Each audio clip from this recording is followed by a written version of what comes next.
Allah Ta'ala, maka selalulah menuju pengertian kepada zat Allah Ta'ala. Maknanya apa? Nafsiyah tu diri zat tu sendiri. Kan? Ketika kita nak membicarakan sesuatu perkara, pastilah perkara itu perlu ada dahulu. Kan? Apalah artinya kita membicarakan sesuatu perkara dengan panjang lebar, dengan huraian yang terperinci, padahal perkara itu tidak wujud. Sebab itulah pertama sekali ulama meletakkan wujud. Wujud ni apa? Sifat nafsiyah. Wujud kena ada dulu. Contohnya kita nak bicarakan tentang seseorang, kan, kita ubah sifat dia dengan segala sifat-sifat kesempurnaan. Bila kita tanya balik, ada orang si Mamat ni yang hebat sangat ni, dia kata tak ada pun. Maka tak memadai dengan pujian yang dilemparkan kepada dia. Kan? Tak memadai. Maka sebab itulah ulama meletakkan yang pertama tu mesti zat tu ada dulu. Maka diletakkan sifat nafsiyah, iaitu wujud. Itu yang pertama. Pastilah kena ada dahulu. Dan ada ni hanyalah pada zihir sahaja, pada hati dan fikiran, tetapi tidak ada pada qalb. Itu kita faham kata ada. Okey, yang kedua sifat salbiyah. Yang keduanya sifat salbiyah, artinya sifat yang bangsa ternafi, barang yang tidak layak dengan Allah Ta'ala. Dan apa sifat salbiyah ni? Sifat salbiyah ni maknanya tak. Contohnya wujud tidak tu tak baharu. Dan tak baharu itu dikatakan sifat salbiyah. Dan salbiyah ni dikatakan apa? Berarti salbiyah ni asal katanya salbun, berarti nafi. Kerana setiap sifatnya menafikan kekurangan bagi zat dan sifat-sifat Allah Ta'ala. Kan? Ustaz apa berubah? Okay. Dia menafikan kekurangan bagi zat dan sifat Allah Ta'ala. Ataupun pengertiannya, ia ibaratun an nafi ma la yaliqu bihi jalla wa azza. Ia adalah ibarat kefahaman daripada menafikan segala yang tidak layak bagi Allah Ta'ala. Apa yang layak tu, apa yang tidak layak tu, dan menafikan segala perkara yang tak layak tu. Sebab itulah sifat doktor ni kita kena mengaji. Ulama susun kita kena mengaji sifat doktor ni untuk apa? Untuk nak mengemahkan lagi tauhid kita. Boleh tak mengaji? Boleh. Tapi kan takut ditakuti kita ni apa? Ditakuti kita ni tersalah faham. Tersalah faham. Sebab itulah sifat salbiyah ni, kan, sifat salbiyah ni dia menafikan ataupun ada juga ulama menyebutkan dengan makna insilal. Sifat salbiyah berasal daripada salbun, yang berarti tiada dan tidak, atau daripada salbiyah atau daripada insilal yang bermaksud ternafi. Kerana hakikat setiap sifat salbiyah bermaksud ternafi atau tidak ada, tiada dan tidak. Itulah makna lafaz nafjun. Kan, lafaz dia tu makna bakal dia tu tak tu. Kalau pada ayat kedua tak kan, tak baru tak ni. Okey, yang kedua sifat salbiyah artinya sifat yang bangsa ternafi, yang jenis ternafi, barang yang tidak layak dengan Allah Ta'ala, iaitu 5 sifat. Iaitu 5 sifat yang kemudian iaitu yang selepas daripada wujud. Dan iaitu 5 sifat tu apa? Idam, baqa, mukhalafatu ta'ala lil hawadis, qiyamuhu binafsihi, dan wahdaniyah. Dan itu dikatakan sifat salbiyah.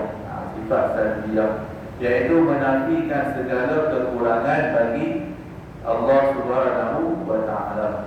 Dan sebab dinamakan 5 itu sifat salbiyah kerana tiap-tiap satu itu maknanya menuju kepada ternafi, insilak. Insilak itu maknanya ternafi. Barang yang tidak layak daripada Allah Ta'ala, kan? Maknanya bila kita mengaji, kita tahu ni tak layak ni nak mensifatkan Allah Ta'ala ni tak layak, kan? Atau dikatakan tiap-tiap satu itu maknanya tidak atau bukan suatu yang tidak layak dengan Allah Ta'ala, seperti qidam, artinya sedia. Qidam itu maknanya sedia ataupun tak baru, kan? Maka makna sedia itu ialah tidak ada permulaan atau bukan baharu, kan? Itu makna salbiyah. Qidam itu maksudnya sedia. Apa maknanya? Maknanya tak ada permulaan ataupun tak baru, kan? Itu maksudnya. Dan bapa artinya kekal, maka makna kekal itu tidak ada akhir atau dikatakan tidak binasa. Mudah nak tahu sifat salbiyah ni dia menafikan Allah Ta'ala tidak, Allah Ta'ala tak baru, tak binasa, kan? Tak menyerupai makhluk, kan? Tak dijadikan dan tak berbilang. Maka ketika itu kita menafikan segala kekurangan pada Allah Subhanahu wa Ta'ala. Kan mudah faham sebab kita dah mengaji lah. Okay. Demikianlah yang 3 kemudian daripadanya. 3 kemudian daripadanya yang mana? Qidam, baqa, muqalafatu ta'ala lil hawadith. 3 tu lah, muqalafatu ta'ala lil hawadith, qiyamuhu binafsi dan wahdaniyah. Begitu juga lah yang 3 kemudian daripada tu, maknanya sama juga. Walhasil, dan hasilnya. Walhasil, sifat salbiyah itu tiap-tiap sifat yang tak boleh mengerti akan dia sifat salbiyah itu dengan ternafi, dengan tidak atau bukan suatu perkara yang tidak layak dengan Allah Ta'ala. Maknanya kita kena faham sifat salbiyah ni sifat yang nak memberikan kefahaman kepada kita bahawanya sesuatu itu tidak layak bagi Allah Subhanahu wa Ta'ala. Semuanya dinamakan dengan sifat salbiyah, nak menafikan segala yang tak layak bagi Allah Subhanahu wa Ta'ala, kan? Tak baru, tak ada akhir, kan? Tak menyamai makhluk, tak dijadikan, tak berbilang, itu dikatakan salbiyah. Salbiyah. Habislah perbahagian yang kedua. Yang pertamanya wujud, yang pertamanya nafsiyah, satu sifat iaitu wujud. Yang keduanya salbiyah, ada 5 sifat iaitu qidam, baqa, mukhalafatuhu ta'ala lil hawadith, qiyamuhu binafsihi dan wahdaniyah. Kan wahdaniyah. Okay. Kita tengok pembahagian yang ketiga pula. Yang ketiganya sifat ma'ani, kan? Yang kita baru mengaji ya. Yang ketiganya sifat ma'ani, artinya sifat yang berasa ada di zat, kan? Sifat ni dia memang betul-betul ada di zat, itu dikatakan sifat ma'ani. Apa sifat ma'ani tu? Kan? Sifat ma'ani ni dikatakan beberapa sifat yang benar-benar berdiri, yakni berada pada zat Allah Ta'ala, kan? Ia kullu sifatin qamat bi mahallin aw habat aw jabat lahu hukman. Ia adalah setiap sifat yang berdiri pada zat yang mewajibkan suatu hukum bagi zat itu, iaitu sifat ma'nawiyah, kan? Sebab itulah lagi tubuh kita ada sebut satu ibarat yang kita akan terus faham sifat ma'ani ini. Yang ketiganya sifat ma'ani, artinya sifat yang bangsa ada di zat, dan iaitu 7 yang kemudian daripada sifat salbiyah itu. Lepas daripada wahdaniyah itu, 7 itu dikatakan sifat ma'ani. Apa dia sifat ma'ani tu? Iaitu qudrah, qudrah, iradah, ilmun, hayah, sama, basar, kalam, kalam. Dan sebab dinamakan tujuh itu sifat ma'ani. Sebab apa tujuh sifat tu dinamakan dengan sifat ma'ani? Kan mestilah ada sebabnya. Kerana tiap-tiap satu daripadanya menuju kepada satu perkara yang ada di zat seperti qudrah, kan? Maknanya benda tu ada di zat Allah Subhanahu wa ta'ala. Ada di zat Allah Subhanahu wa ta'ala. Macam kita, contohnya nak bagi mudah faham, macam guru hadis salih selalu buat perumpamaan, kan? Macam kita ni ada qudrah ni, maksudnya apa? Kuasa, kan? Kuasa, kan? Qudrah. Contohnya kita nak lakukan satu kerja. Kita ni dah ada lah kuasa kat kita ni. Ada lah orang panggil apa? Kekuatan dekat kita ni dah ada lah. Tetapi kekuatan kita ni berbilang-bilang kekuatan kita. Contohnya kalau kita nak menulis, kita kena pakai kekuatan untuk menulis. Kita tak boleh guna kekuatan untuk menyangkut. Lagi patah pen kita, patah pensel kita. Maknanya berbilang-bilang kita punya kekuatan tu, kan? Tetapi Allah Ta'ala tak berbilang-bilang. Benda ni tak berbilang-bilang. Wahdaniyah tak berbilang-bilang. Pada zat, pada af'al dan pada sifat tak berbilang-bilang. Itu yang kita kena faham. Macam kita nak tulis sesuatu benda, kena pakai tenaga untuk tulis sesuatu perkara tu, kan? Nak dobit kitab, kena pakai tenaga untuk dobit kitab lah. Tapi kalau kita nak menyangkut, kena pakai tenaga nak menyangkut, kan? Kalau nak menimba ayat tadi, kena pakai tenaga lain pula, kan? Maknanya berbeza-beza kita punya tenaga pun. Itu maksudnya. Itu maksudnya, kan? Betullah. Benda ni ada kat kita tak? Benda ni dah memang ada dekat kita, kan? Sebab itulah dia kata qudrah ni ada di zat seperti qudrah, ada di zat Allah Subhanahu wa ta'ala. Maka maknanya satu sifat yang ada ia, sifat di zat Allah Ta'ala. Tengok perkataan ni, sekira-kira Allah Ta'ala buka hijab, kan? Nescaya dapatlah kita melihat akan dia. Sebab itulah ulama sebut lau kusifa'an al-hijab la ra'ayna, kan? La ra'ayna.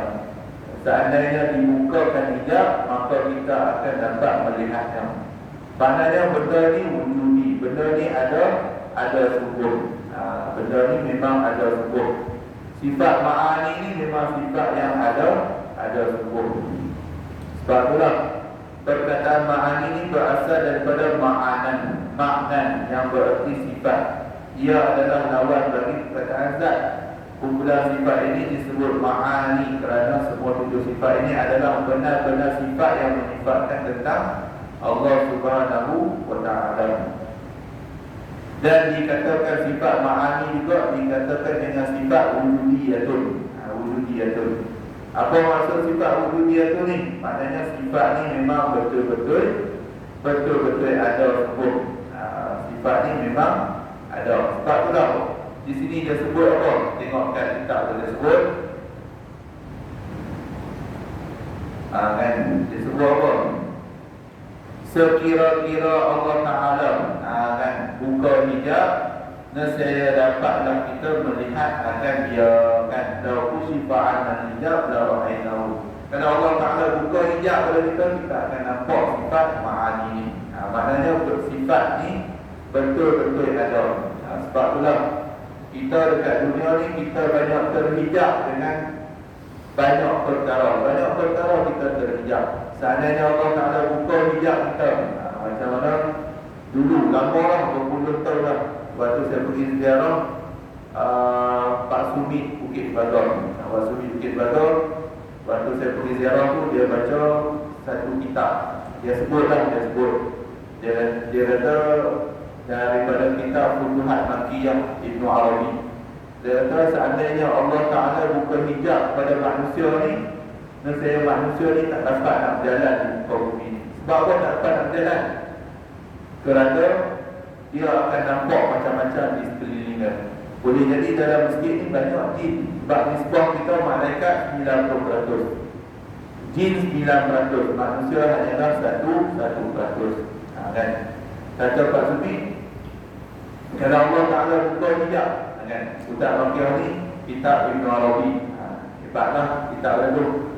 Dia kata kalau Allah Ta'ala buka hijab, manusia kita tak boleh nak berjalan, kita kira duduk elok lah. Sebab kadang-kadang benda ni banyak. Sebab itulah bila Allah Ta'ala tutup hijab, kita tak nampak. Boleh jadi dalam masjid ni banyak ni, kiri kanan kita pun ada, kan? Kiri kanan kita pun ada yang catat amalan kebaikan dan catat amalan keburukan, kan? Dalam masjid ni berapa banyak jin kita tak tahu, kan? Kita tak nampak. Sebab apa? Sebab Allah Ta'ala tutup hijab kita, kan? Sebab itulah di sini sifat ma'ani disebutkan sekira-kiranya Allah Ta'ala buka hijab, nescaya jawabnya dapatlah kita melihat akan dia. Sifat ma'ani itu maknanya sifat ni memang wujudi, betul-betul ada. Dan demikian yang 6 kemudian daripadanya, kan? Yang 6 sifat tu iradah, ilmun, hayah, sama, basar, kalam, kan? Yang keempatnya, yang keempatnya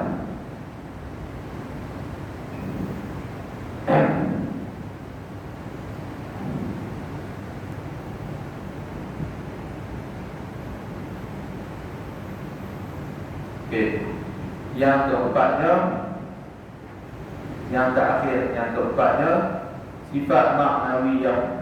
Sifat maknawiyah artinya yang bangsa ma'ani, dan maknawiyah yang bangsa ma'ani,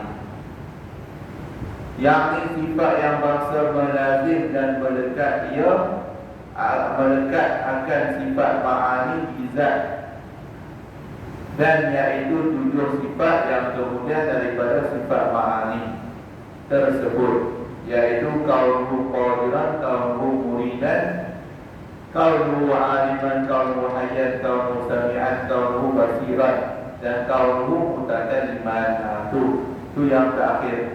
Yang terakhir dikatakan sifat maknawiyah. Sebab itulah apa makna sifat maknawiyah ni? Maknawiyah ni sifat ini melazimi zat dan beberapa makna lain. Itu dikatakan sifat maknawiyah. Ia adalah hal yang tetap pada zat selama mana zat dikeranakan dengan suatu kerana. Banyak orang nak faham ayat ni, kan? Maknanya kita nak mudah tahu sifat ma'ani ni dia mengikut kepada sifat maknawiyah ni, dia mengikut kepada sifat ma'ani, kan? Perkataan melazimi artinya sifat ini tidak boleh bercerai atau tanggal daripada yang dilazimi. Dia melazimi daripada sifat yang dilazimi, iaitu sifat ma'ani, kan? Sebab apa? Contohnya, jika dikatakan keadaan Allah yang berkuasa, yang mempunyai sifat berkuasa, maka lazimlah, wajiblah dia bersifat dengan sifat berkuasa. Begitu juga dengan sifat maknawiyah yang lainnya.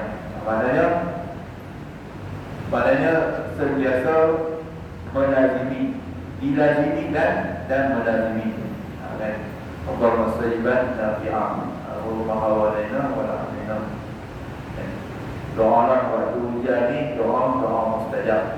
Sebab itulah di antara benda yang Allah Ta'ala rahsiakan adalah Allah hujan, kan? Kita tak tahu, kadang-kadang gelap tapi tak hujan, kadang-kadang cerah tiba-tiba hujan. Sebab itulah perkataan Melayu sebut usapkan panas hingga ke petang, rupanya hujan di tengah hari, kan?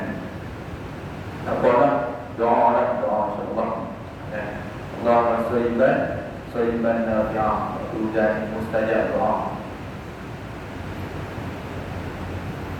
Okey. Sambung lagi. Dan kaunuhu mutakalliman. Last tadi kaunuhu mutakalliman. Dan dibilang sifat itu ialah kaunuhu, artinya keadaan. Keadaan. Kaunuhu itu bahasa Arab, dalam Melayunya artinya keadaan. Maka kaunuhu atau keadaan itulah yang menazim atau melekat ia akan sifat-sifat ma'ani di zat. Dan sebab melazim ia akan sifat ma'ani itulah dinamakan sifat maknawiyah. Kan? Dia melazim akan sifat ma'ani. Dia melazim akan sifat ma'ani. Sebab itulah dia dinamakan maknawiyah. Maknawiyah. Sifat ma'ani dikatakan malzum. Malzum ni yang dilazimi. Kan? Dan sifat maknawiyah dikatakan lazimun yang melazimi. Tapi kita kena faham sifat ma'ani ni dia wujudi, dia ada cukup. Tapi sifat maknawiyah ni hanyalah amrun yang dibalik, subuti, dia sungguh. Dia yang dikatakan sungguh. Okey. Hikmah disebutkan sifat maknawiyah. Sebab apa hikmah disebutkan sifat maknawiyah? Pendapat muktamad mengatakan 13 sifat tidak termasuk sifat maknawiyah. Tetapi kita tidak boleh menafikan. Menafikan sifat maknawiyah boleh menjadi kafir. Kata sebahagian ulama, kita tidak boleh menafikan. Sebab dia ada pendapat yang disusun juga oleh ulama. Antara hikmah adanya sifat maknawiyah. Maknawiyah ialah dia sifat yang selalu dan tetap ada pada zat Allah dan tidak mungkin pada mana-mana ketika. Allah tidak lagi bersifat dengannya. Sebagai contoh apabila dikatakan kaunuhu qadiran. Kaunuhu qadiran maknanya keadaan Allah yang berkuasa. Bermaksud keadaan Allah Ta'ala yang selalu bersifat dengan sifat kudrah, berkuasa. Dan tidak mungkin dia akan tidak lagi bersifat dengannya lagi pada satu ketika nanti. Maknanya hikmah disebutkan sifat maknawiyah. Maknanya contoh macam apa? Kudrah artinya berkuasa. Maknanya keadaan Allah yang berkuasa. Maknanya bukannya ketika itu saja Allah Ta'ala berkuasa. Maknanya setiap ketika. Setiap ketika dan detik. Okey. Dia habis apa? Jauh-jauh ni sedap dia dah. Okay, sikit lagi. Dia kalau kita tengok kiraan maghrib dan isya ni sebenarnya sejam 10 minit lebih kurang. Kalau ikut dia, kalau kita nak mudah tahu, kita tengok di antara maghrib dengan isya ni kiraan dia sejam 10 minit lebih kurang kan. Hari ni maghrib pukul 7. Saya ingat 7 minit. Baik kalau Allah tadi 6.50 dan orang buat jalan sana, orang buat jalan kita ni mesti orang buat jalan. Ni kan tuan. Pasal kita duduk dalam rumah senyap-senyap tu kita tak mau buat jalan. Dan kita pergi mentang ni kita buat jalan. Itu yang heran. Merata jalan buat tak boleh kan. Maknanya kita tengok maghrib pukul 7. Maknanya isyak dalam 8.10 tu 8.11 kan. Dia sukatannya lebih kurang sejam 10 minit. Lebih kurang macam itulah. Mana-mana tempat pun macam tu. Sejam 10 minit di antara maghrib dan isyak. Dipanggil bainal isya'ain, di antara maghrib dan isyak. Masa yang paling terbaik sekali lah. Masa yang paling terbaik di antara maghrib dan isyak. Okey, sambung sikit lagi kan. Maka kaunuhu atau keadaan itulah yang melazim atau melekat ia akan sifat-sifat ma'ani zat kan. Dan sebab melazim dia akan sifat ma'ani itulah dinamakan sifat maknawiyah kan. Sebab melazim itulah dia dinamakan maknawiyah. Adapun qadirun, muridun kan, hayyun sami'un basirun bukan kalimun itu bukanlah dia sifat bahkan terkenal kepada zat sendiri. Demikian juga kaunuhu yang bersertapuh kan. Bersertapuh dengan qadirun. Sertapuh ni lebih kurang macam melekat lah. Kapuh kan. Lebih kurang masa lama kapuh dengan qadirun hingga akhir. Maka itu bukanlah sifat maknawiyah, bahkan kenal kepada sabaratus sifat, yakni kegunaan sifat yang diijma'akan dia oleh Ahlussunnah dan Mu'tazilah. Itu kenal pada sabaratus sifat, iaitu hasil sifat itu. Maka hendak berhatilah engkau bersungguh-sungguh. Tak payah pening-pening musim hujan ni. Lagi lena habis. Sekarang ni kita nak faham, malam ni kita nak kaji apa ni. Yang penting kita faham sifat 20 tu terbahagi kepada 4 bahagian. Yang pertamanya nafsiyah, satu sifat iaitu wujud. Yang keduanya salbiyah, 5 sifat kan. Apa sifat salbiyah? Kan? Qidam, baqa', muqadaratul ta'ala lil hawadis, wa qiyamu ta'ala qiyamu binafsi, wahdaniyah, 5. Lepas tu sifat ma'nawiyah, sifat ma'ani. Sifat ma'ani qudrah iradah sama qudrah iradah, ilmun hayat sama basar dalam kan. Lepas tu yang last sekali 7 sifat ma'nawiyah, tambah kaunuan, kaunu qadiran, kaunu muridan, kaunu alimun, kaunu aliman, tambah kaunu ya kan. Yang paling penting malam ni kita balik lagi, kita ingat 4 pembahagian ni pun dah cukup lah kan. 4 pembahagian ni, yang pertama nafsiyah, yang kedua salbiyah, yang ketiga ma'ani, yang keempat ma'nawiyah kan. Kita ingat 4 pembahagian ni. Okey, selesailah kan. Dia kata maka hendak perhatilah engkau bersungguh-sungguh. Selesailah huraian-huraian sifat yang sabit bagi Allah Ta'ala yang wajib atas tiap-tiap mukallaf mengetahui serta mengaku sungguh di dalam hatinya dengan jalan tafsir, iaitu 20 sifat kan. Jalan tafsir, apa jalan tafsir tu? Iaitu huraian satu persatu, itu jalan tafsir. Kalau jalan iman, kita tahu keseluruhannya, kita tahu 20 sifat itu. Tapi kalau jalan tafsir ni jalan huraian satu persatu secara terperinci kan. Selesai dalam huraian tentang sifat wajib bagi Allah Subhanahu wa Ta'ala. Dan lawan-lawan pun 20 tersebut pula dengan dalil-dalil naqli dan akli. Maka kita dah selesai 40 kan. 40 aqaidul iman ada 50, kita dah selesai 40. Maknanya kita ada lagi 10 kan. Depan ni insya-Allah kita akan masuk dekat huraian sifat yang ke-21, jawaz, artinya harus kan. Apa sifat harus bagi Allah Subhanahu wa Ta'ala. InsyaAllah umur panjang, Allah Ta'ala izinkan kita akan sambung dengan huraian sifat yang ke-21, jawaz, artinya harus, insyaAllah.